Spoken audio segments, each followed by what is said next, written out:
ఇసుక దందా సరిహద్దులు దాటుతోంది. ఏపీ నుంచి తెలంగాణకు ఇసుక తరలించే వాళ్లు ఎస్కాట్ వాహనాలను కూడా తీసుకువస్తున్నారు. తాజాగా వైరా పోలీసులు జరిపిన దాడుల్లో వాళ్లకే దిమ్మ తిరిగిపోయే నిజాలు బయటకు వచ్చాయి.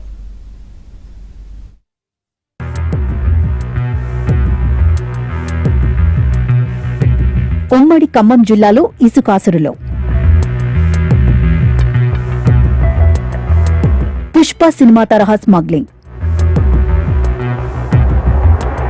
కంటైనర్ లారీలను రీమోడలింగ్ చేసి రవాణా.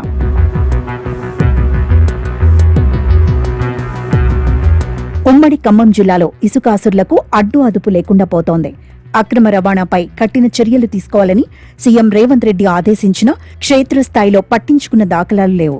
అధికారులు చూసి చూడనట్లుగా వ్యవహరిస్తుండటంతో అక్రమార్కులు రెచ్చిపోతున్నారు.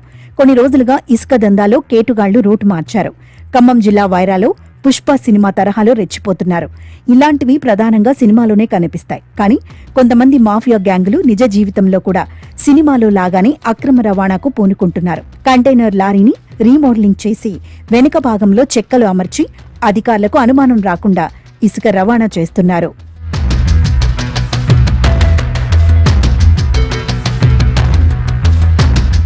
ఆంధ్రప్రదేశ్ నుంచి తెలంగాణకు అక్రమంగా ఇసుక రవాణా చేస్తున్నారు. వారం రోజుల క్రితం ఒక కంటైనర్ లారీకి ఎస్కార్ట్ గా ఉన్న తార్ వాహనాన్ని సైతం సీజ్ చేశారు. 3 వ్యక్తులను అదుపులోకి తీసుకుని రిమాండ్కు తరలించారు. వారం గడవక ముందే 3 లారీలకు ఎస్కార్ట్ గా ఉన్న స్విఫ్ట్ డిజైర్ వాహనాన్ని స్వాధీనం చేసుకున్నారు. 5 వ్యక్తులపై కేసు నమోదు చేసి 4 అరెస్ట్ చేశారు. ఈ అక్రమ వ్యాపారాన్ని సునాయాసంగా నిర్వహించేందుకు వీలుగాను తనిఖీల నుంచి తప్పించుకునేందుకు ఇసుక లారీలు ఎస్కార్ట్ వాహనాల నెంబర్లు మార్చివేస్తున్నారు. అందుకు సంబంధించిన రేడియం స్టిక్కర్లను కూడా పోలీసులు స్వాధీనం చేసుకున్నారు. అధికారులు ముడుపులు తీసుకుని చూసి చూడనట్లుగా వ్యవహరిస్తున్నారన్న ఆరోపణలు ఉన్నాయి.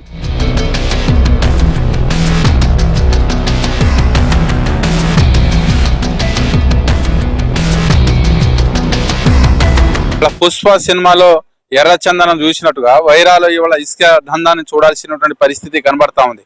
ఇవాళ రాష్ట్ర ప్రభుత్వం ఇవాళ కఠినమైనటువంటి చర్యలు తీసుకోకుండా ఆంధ్ర నుంచి ఇవాళ తెలంగాణకి ఇవాళ ఇసుకని సరఫరా చేయటం అంటే చాలా లాస్ ఇవాళ తెలంగాణ అవుతా ఉంది. అందుకోసం తెలంగాణ ప్రభుత్వం రెవెన్యూ శాఖ కఠినంగా వ్యవహరించి ఆంధ్ర నుంచి సరఫరా అవుతున్నటువంటి ఇసుకని అరికట్టాలని, ఇప్పటికీ పట్టుకున్నటువంటి లారీలు కంటైనర్ ఇవన్నీ కూడా ఇవాళ పుష్ప సినిమా తరహాలోనే వాళ్ళు బందోబస్తు, ఒక మినిస్టర్ని సీఎం వస్తా ఉంటే ఎట్లా వాళ్ళకి సెక్యూరిటీ ఉంటుందో ఇవాళ ఇసుక దందా కూడా అట్లా వాళ్ళు సెక్యూరిటీ పెట్టుకొని ఇవాళ రౌడీలను పెట్టుకొని ఇవాళ ఇసుకని సరఫరా చేస్తా ఉన్నారు. ఆంధ్ర ఉసుక మాఫియా లారీలతోటి కంటైనర్లు తీసుకొచ్చి తెలంగాణలో వాళ్ళు విచ్చలవిడిగా రాజ్యం వెళ్తున్నారు.